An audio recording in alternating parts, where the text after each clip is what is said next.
ओम श्री परमात्मने नमः। जय श्री कृष्ण मित्रों। आज 39वां दिन है हमारी इस यात्रा का और 39वां श्लोक लेके हम आए हैं। तो शुरू करते हैं। कथन न ज्ञेयमस्माभिः पापादस्मान्निवर्तितुं कुलक्षयकृतं दोषं प्रपश्यद्भिर्जनार्दन। एक बार और सुनिए।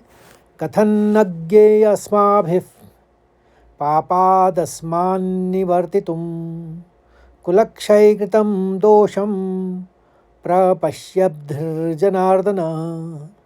अब इसको चरणबद्ध तरीके से समझेंगे। पहले चरण में 3 शब्द हैं, कथन, न और ज्ञेयमस्माभिः।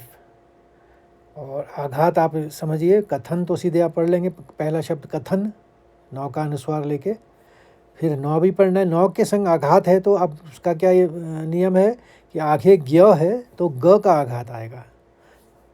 तो आप इसको पढ़ेंगे कथन नग, हल्के से पढ़ेंगे, नग ज्ञेय ज्ञेय, फिर यहाँ पर रुक जाएंगे, फिर मस्माभिफ, उसका विसर्ग ले लेंगे फ का पा, क्योंकि दूसरे चरण में पहला शब्द प है।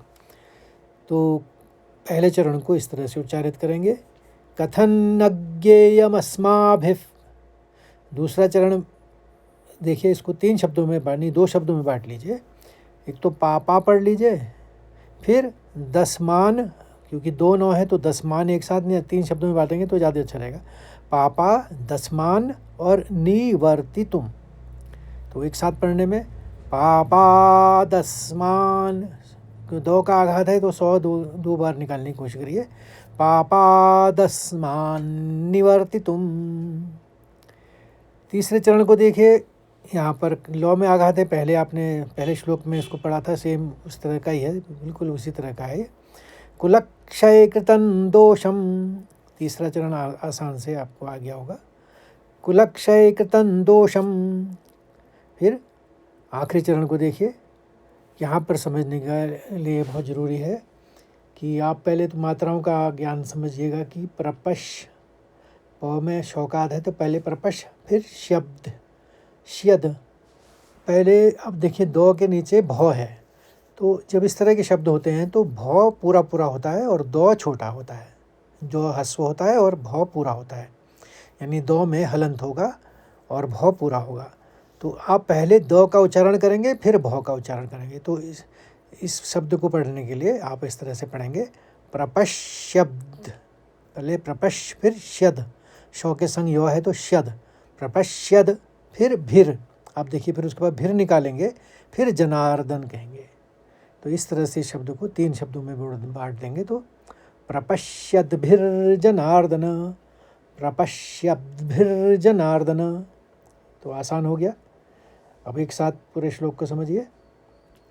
कथन न ज्ञेयमस्माभिः पापादस्मान्निवर्तितुं कुलक्षयकृतं दोषं प्रापश्यद्भिर्जनार्दन। जो रौ का रेफ वाला उच्चारण है वो आराम से, जैसे जैसे आप समझ रहे हैं, रर रर करके इस तरह से ही आएगा। तो फिर से सुनिए एक बार।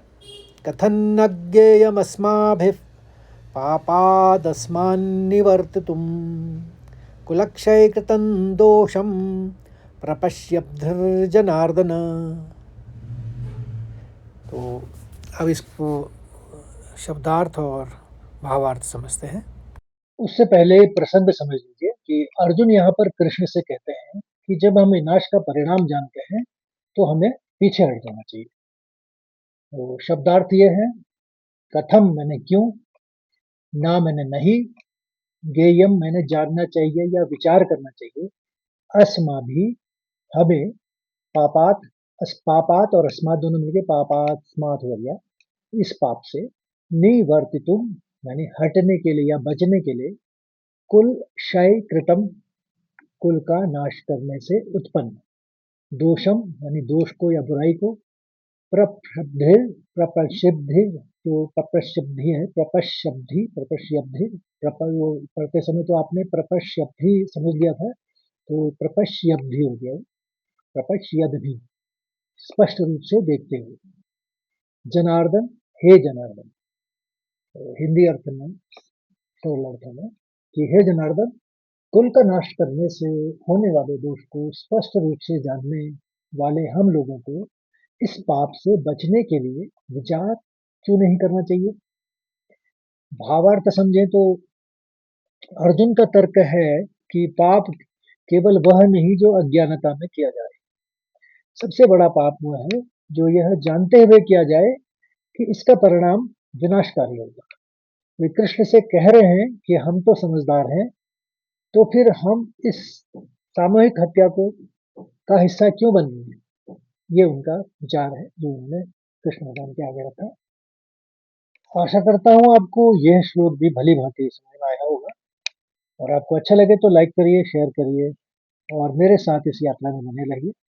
कल फिर मिलते हैं एक नए श्लोक यानी 40वें श्लोक के साथ। जय तब तक के लिए जय श्री कृष्ण।